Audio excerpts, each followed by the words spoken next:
Hello students, welcome to my digital classroom. कैसे हैं आप सब? आशा करती हूँ सब सही होंगे, सेफ होंगे, अपने अपने घरों में होंगे और अपने अपने लेसन्स को पढ़ रहे होंगे, स्कूल के एग्ज़ाम्स की स्कूल सेशंस की वेट कर रहे होंगे। तो हम शुरू करने जा रहे हैं हमारी आईसीएसई लिटरेचर का एक बहुत ही अहम हिस्सा, महत्वपूर्ण हिस्सा, important segment, that is drama.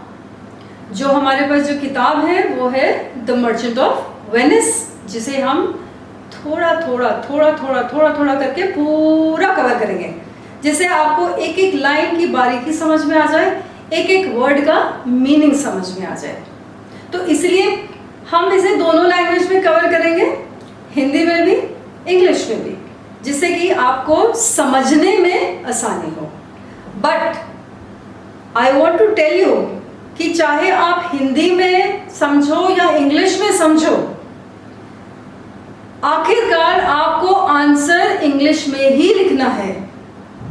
तो कोशिश आपकी ये रहे कि आप इंग्लिश के वर्ड्स को भी अपने माइंड में उतरने दीजिए, और जब आप एग्जामिनेशन हॉल में बैठेंगे तो आपको लगना चाहिए कि आप पूरी तरह से प्रिपेयर्ड हैं, एक एक आपको इंग्लिश का एक्सप्रेशन भी आता है। हिंदी हम केवल यूज कर रहे हैं जिससे कि आप उसे ठीक से समझ पाए। ठीक है बच्चों? तो अब क्या है, हम करने वाले हैं द मर्चेंट ऑफ वेनिस। अब मर्चेंट ऑफ वेनिस एक बहुत ही लंबा ड्रामा है, जैसे कि शेक्सपियर के सारे ड्रामा होते हैं, उसमें एक्ट्स होते हैं, एक्ट 1, 2, 3, 4, 5 तक चला जाएगा। तो हर एक्ट में कुछ सीन्स होते हैं, क्योंकि ये स्टेज पे किया जा रहा है इसलिए एक बार में एक ही सीन हो पाता है, उसी तरह से उसको स्टेज को अरेंज करा जाता है। तो सीन 1, सीन 2, सीन 3, किसी किसी एक्ट में सीन 8, 9 भी होते हैं, अकॉर्डिंगली कि उस पूरे एक्ट को हम कहाँ सेट कर रहे हैं। Setting is important. ठीक है? तो मर्चेंट ऑफ वेनिस का ये पूरा ड्रामा शुरू करने से पहले हम जरा देखते हैं कि हम ये क्यों पढ़ रहे हैं। अब हम देखें तो बहुत सारे लोगों को कोई शौक नहीं है ड्रामा पढ़ने का। ठीक है? वो बहुत कम लोग हैं जिनको लिटरेचर में, चाहे वो इंग्लिश हो, हिंदी हो या किसी और लैंग्वेज का लिटरेचर हो, उसको पढ़ने में रुचि होती है, या लिटरेचर के स्टूडेंट्स को उसमें पढ़ने की रुचि होती है। बट हमें तो अब ये पढ़ना ही है।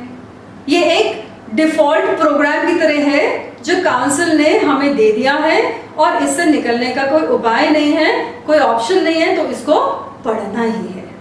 ठीक है? तो अब क्योंकि इसे पढ़ना ही है तो हम इसे अपने मन पे बोझ की तरह ना लें। जो चीज करनी ही है, जिससे निकल ही नहीं सकते, बच ही नहीं सकते, तो क्या करें, उसे आप एंजॉय करते हैं, देखते हैं उसमें हमारे एंजॉयमेंट के लिए क्या हो सकता है। राइट?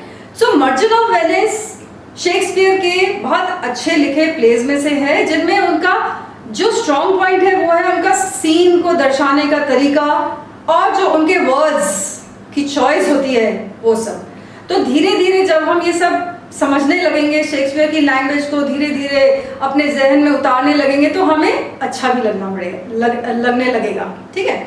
इस प्ले को पूरी तरह से पढ़ने से पहले एक नज़र डालते हैं क्वेश्चन पेपर के पैटर्न पर, कि हमें अपने आप को किस तरह से तैयार करना है। What are the type of questions we can expect in a paper, जिसे हमें पहले से ही तैयारी करनी है जिसके लिए, और हम उसको सॉल्व कर पाएंगे। ओके, तो यहाँ देखेंगे आप, मैंने लिखा है solving question paper. The questions are generally of the extract type. There are simple questions.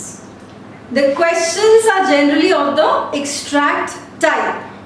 आपसे कहा जाएगा that read the extract given below and answer questions that follow। कि जो किताब में से एक पैसेज निकाल के दिया गया है उसे पढ़िए और उससे बेस करके अपने आंसर्स लिखिए। क्वेश्चंस कैसे होंगे? Where does the scene take place? What is the occasion? Name the characters present on stage। Who enters, who leaves, explain the passage, write meanings। Simple questions है ये सब। कौन आया, कौन गया, किसने कहा, किससे कहा, कब कहा, क्यों कहा, कहाँ खड़े हैं, ये सब हो गया सिंपल क्वेश्चंस। ठीक है? इनके अलावा कुछ क्वेश्चन होंगे जो एक्सप्लेन, कि वो क्या बोला जा रहा है उसे एक्सप्लेन कीजिए, इस वर्ड का मीनिंग लिखिए, ठीक है। या फिर उससे थोड़ा और डिग्री हायर लेवल का क्वेश्चन होगा, what is the figure of speech literary device used.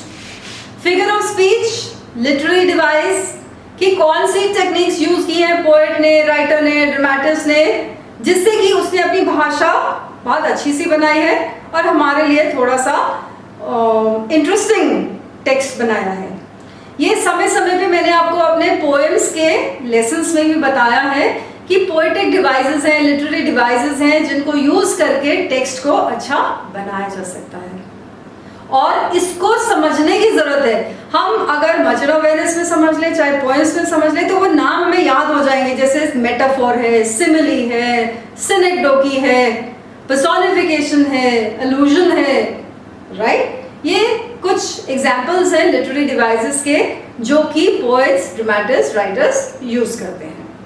तो जैसे जैसे टेक्स्ट पढ़ेंगे वैसे वैसे कोशिश रहेगी मेरी कि मैं आपको बता दूं कि यहाँ पे कौन सी फिगर ऑफ स्पीच यूज करी गई है, जिससे कि आपको बार बार कहीं और ढूंढने की जरूरत ना पड़े। So children, now we know how to answer the question, we know what type of questions will be asked, and now we know while reading the text what do we have to study or how do we have to study. So I am sure this little information will be of great help to you. So till next time when I bring to you the text of Merchant of Venice, it's goodbye from my side. See you in my next video.